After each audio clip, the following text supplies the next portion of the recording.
어떡해요. This snowboarder in Nevada accidentally triggered a giant avalanche.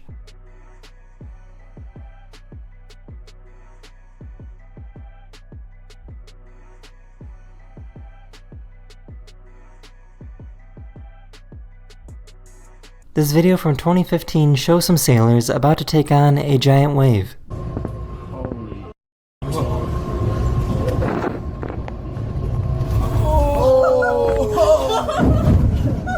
That's God. In 2021, these firefighters were driving through some pretty crazy wildfires in California.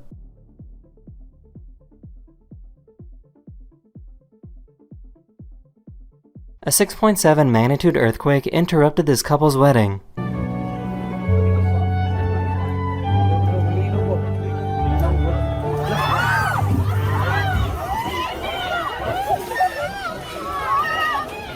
This dad tried to save his trampoline from being blown away in the wind.